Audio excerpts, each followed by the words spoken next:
Okay, so we're going to get started. First, thank you guys so much for being here. We really appreciate it. We've sent our statement to the press. We're going to read it here, and then take the other organizers are going to talk, and then we're going to take a couple of questions. Okay? Okay. Press conference statement, Black Lives Matter, Stop Killing Us, June 2nd, 2020. We are inspired by the diverse and committed demonstration of solidarity at the Black Lives Matter, Stop Killing Us rally on May 30th, and the care that people took in wearing masks and looking out for each other. The events that took place that evening in different parts of the city are the inevitable consequence of the exploitation of our labor, the extraction of our wealth, and the disregard for our basic humanity. People from across the Rochester community came together on Saturday to mourn the execution of George Floyd, Breonna Taylor, and countless others who have faced a similar fate, and to demand the real change on part of the police in our city and across the country. In response, the RPD showed them violence, firing pepper spray, rubber bullets, tear gas, and indiscriminately into the crowd of protesters that included both young children and elders. This cannot stand. The police who claim to protect us and our right to protest cannot be allowed to incite violence and must be held accountable for endangering our lives. Our communities cannot afford to wait to be granted an existence free from violence, mass criminalization, mass surveillance, and mass incarceration. We want our families to be able to live in peace with dignity and freedom. To realize this vision, we demand our elected officials the following: divest from police and invest in our communities. Resources, not police or prisons, are what sustain a safe community. Remove police from Rochester City School Districts. Remove police from Rochester City School Districts. The Rochester City School District must sever ties with the Rochester Police Department. We cannot criminalize our own children. End mass incarceration. Support community-based initiatives to incarceration and restorative justice. Return any and all contributions from law enforcement PACs.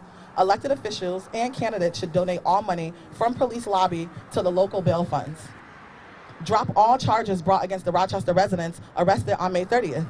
The police who incited violence should be brought to justice, not the civilians they claim to protect. Repeal 50A. Police disciplinary records should be made public to protect the members of our community from dangerous officers who have a history of misconduct and violence.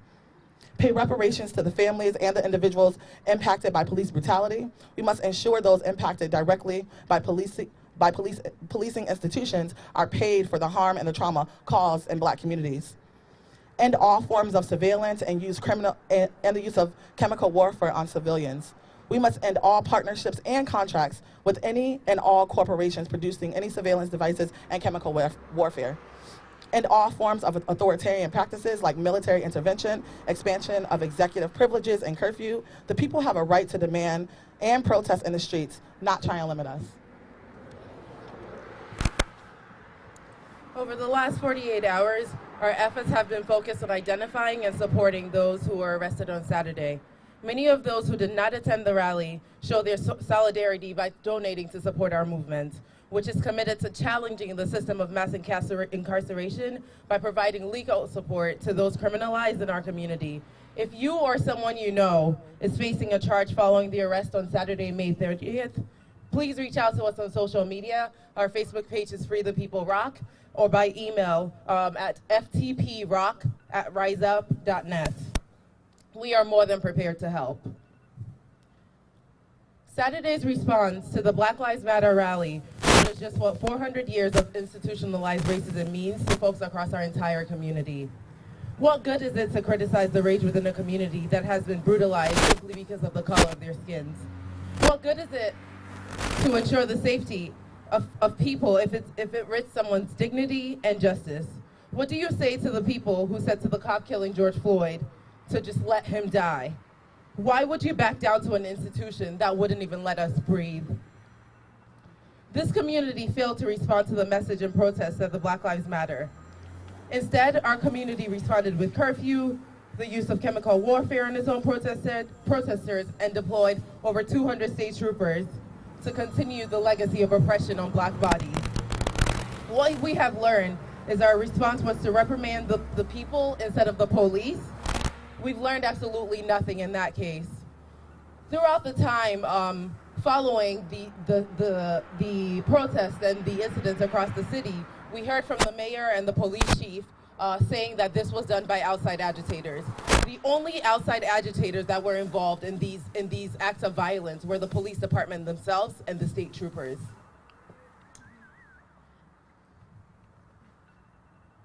It's also important to note that over 90% of RPD do not even live in our city, further highlighting that they are the outside agitators.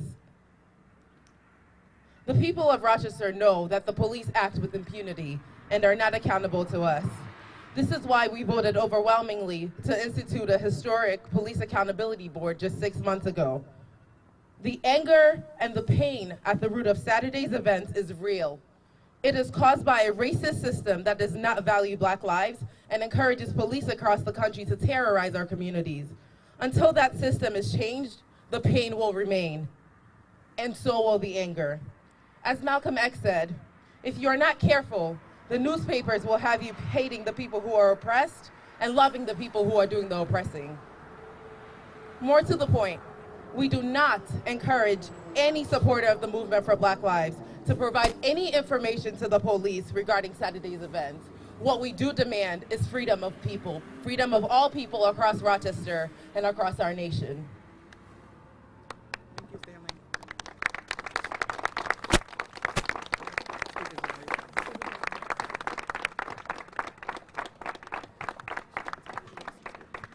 Hi, I wanted to take a moment to stress another issue regarding our demands and stress the importance of it.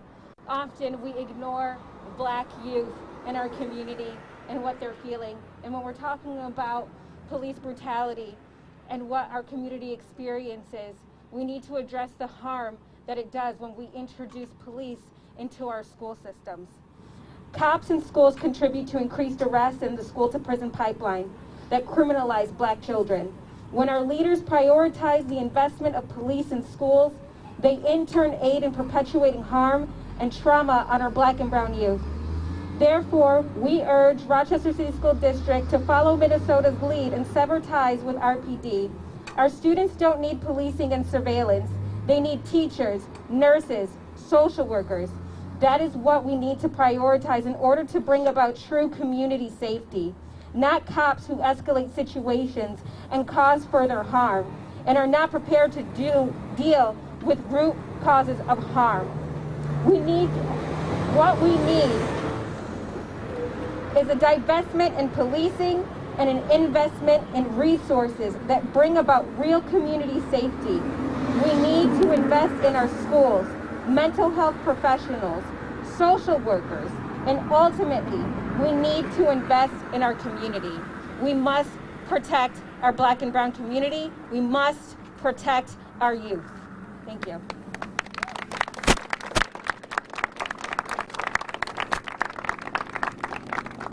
So there are asks today as to why we're standing in front of the Locust Club. And so as the point of conversation this past weekend was about the rally and the protest in front of the RPD headquarters and the endangerment of the civilians by the Rochester Police Department, it would be we would miss out completely if we decided not to talk about the Locust Club. And so we wanted to acknowledge that the Locust Club is also a part of the reason behind why we are seeing such harm in our own Black communities. It is absolutely crucial. It is absolutely crucial to recognize the power that this organization has and the immunity and protections it has in place for police officers. The Locust Club has had the opportunity for decades to do the right thing, and it has never done the right thing. It has had the opportunity to do the investigations and to reprimand officers, and instead it has protected racist cops. It has protected the cops who have murdered Black lives. It has had the opportunity to do this, and it has never once brought justice to the Black community. And so today we say to the Locust Club that if you decide never to take the stand, then we'll take the stand for you and we'll abolish you. And so it's absolutely crucial that we make sure that the immunity and protections put into place for these cops is written. We do not need to sign into contract with any of these organizations. The city does not need the Locust Club. And so it is absolutely crucial that we understand just what power they play and to bring forth to the community that the Locust Club itself is a reason behind why we see such brutality continuously take place. They have had the power to change things and they decided not to. So it's absolutely crucial that today and every day remaining forward until things change, we also put focus on the Locust Club itself. Thank you. So now we'll take one question from each media outlet. As I believe Stanley Martin, you mentioned that the only outside agitators were the police, so you don't believe the claims. I can't hear you. Stanley, you said that the only outside agitators were the police, so you don't buy the claims that there were outside groups coming into Rochester to block black people. I don't believe that. That's a tactic we see. Repeat the question. Repeat the question. So he's asking if, relating to my statement that the only outside agitators were the police. I don't believe that. I don't believe there were any outside agitators coming from other communities. And in fact, I do not believe that. We see that as a tactic used by Trump. We see that as a tactic used by so many other leaders in different communities. I think it's a tactic used to not acknowledge the pain and suffering of people who live within their cities. It takes away from people's agency to make decisions. It takes away from people's ability to rise up and fight back. And we do believe that people have that ability, the agency, and to speak out and to fight back. So no, I believe the only outside agitators were the police. Members of our community were safe, they were nonviolent, and even if they were, it comes from years of suffering, oppression, and the only outside agitators were the police. That's what we believe and that's what we stand by. There was no talk of looting or any of the breaking things, burning things. So I would like to say, I want to make sure that we keep the focus on why these things happened, right? So if there was looting, if there was things on fire, that is not what is important. What is important is why these things happen. And you guys have a job as the media to make sure that that's the story that's heard. And the day after Martin Luther King died, 110 cities rioted across America for 6 days. And after they were done, the 1968 Civil Rights Act passed. I am just tired of you guys not putting the correct narrative out there. The focus is why this has happened. I don't care if the whole city burned down, we need justice, and that is the story that needs to be told. I'm here.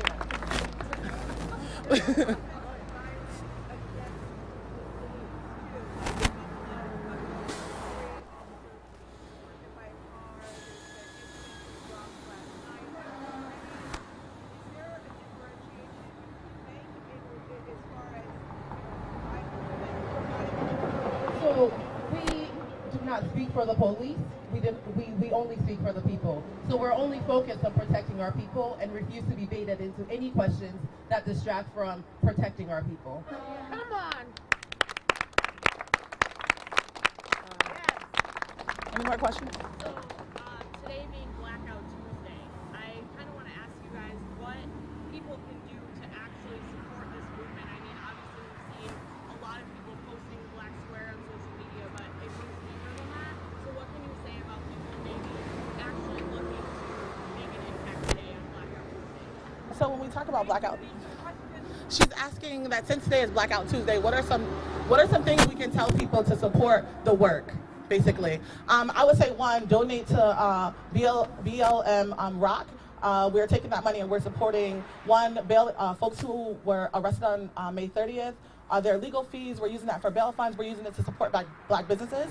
When we talk about black businesses, I would say invest in black businesses. We have the Black Box Theater that's ran by a black woman. We have Yoga for a Good Hood that's also ran by a black woman. Support those initiatives. Yoga for a Good Hood especially really worries about the wellness and well-being of folks in our community that look like us. And a lot of times we're so entrenched in this work that we don't think about resting, we don't think about self-care, and she really brings a light to that. So I would say support black businesses as much as possible. And show up and vote.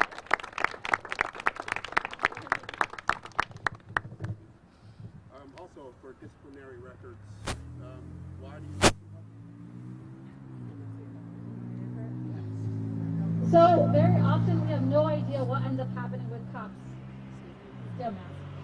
So really often we have no idea what happens with cops that we should utilize Black Lives or any other way. And so very often we have just no idea what sort of reprimand or anything of disciplinary action actually ever takes place in the police department. That's exactly why people don't trust the police department. So when you refuse to acknowledge what is actually happening with the police department itself against those officers, we then have no idea what exactly is happening. And I very often do believe it actually has a lot to do with the larger context around how the police police themselves. I mean, there's a professional standards section that consistently does its own independent investigations. It's a huge reason behind why this community, why 75% of the city of Rochester residents supported the PAB, and why we need to continue supporting those efforts in order to bring an independent investigation and an opportunity for the public to actually get into the hands of what is happening to the police department itself. So by repealing Civil Service Law 50A, which many legislators as well as the governor are ready to do, it really just needs the community's support, is that we need to repeal that law so we can start to see what is actually happening within the police departments themselves.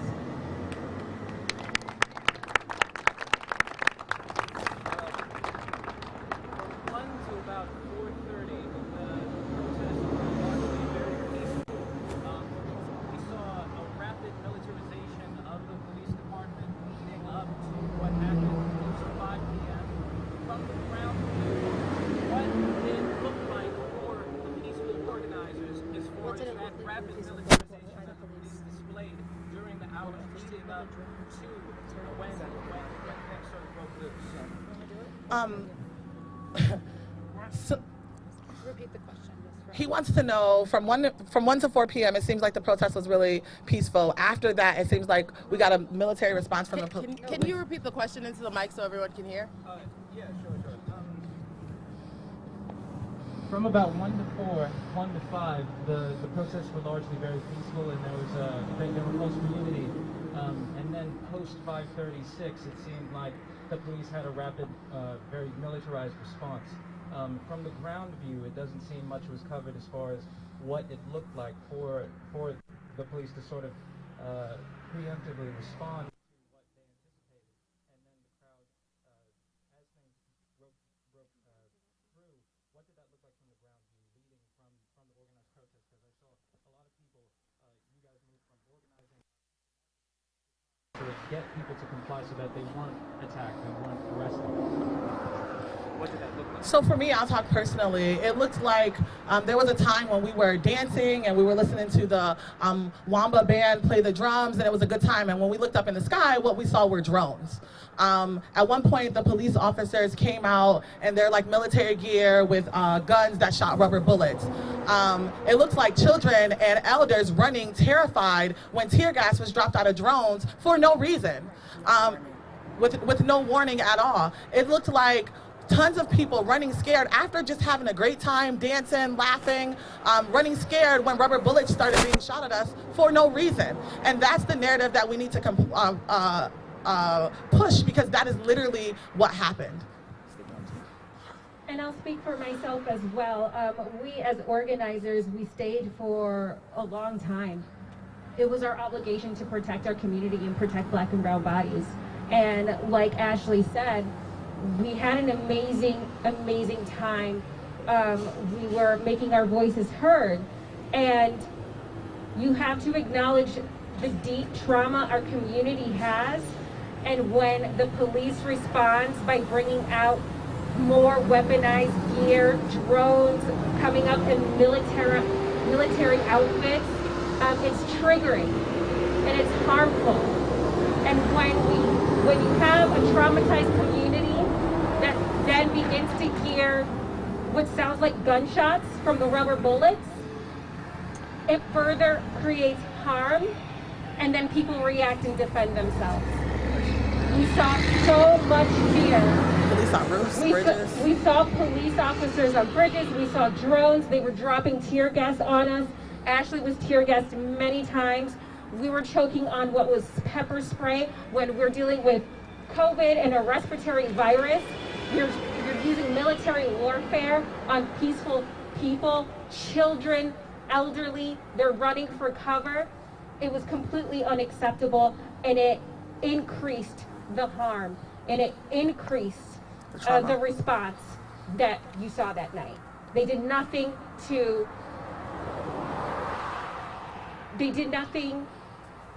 really mitigate anything. Police say that they're there to bring safety, but they increased trauma. They increased violence. That is what they did. A water bottle A rubber bullet is Yeah. not a proper response to a water bottle. It's Yeah. just not. Yeah, I think overall, what we would like to see is the same response that white folks get when they go to the Capitol with guns and protest. We would like that same response. And we'll take one more question.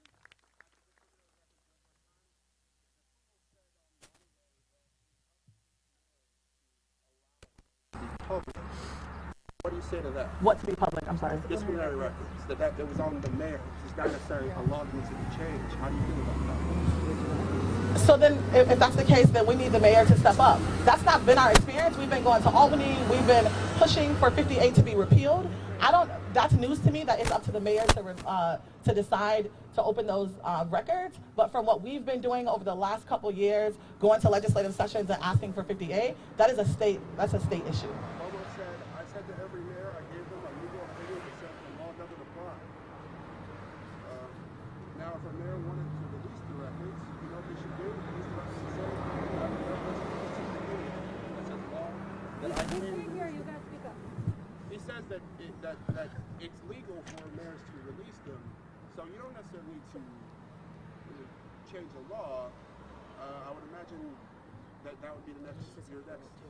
So we need to change the law. 50A is a law. We need to change that. And it's easy to put it on the mayor or whoever. We need to go to the state, to Albany, and change that law. And if Cuomo wasn't with us, this wouldn't be as hard of an issue as it's been for us in legislative sessions.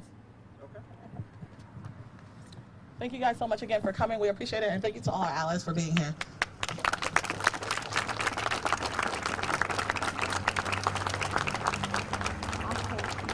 Go back to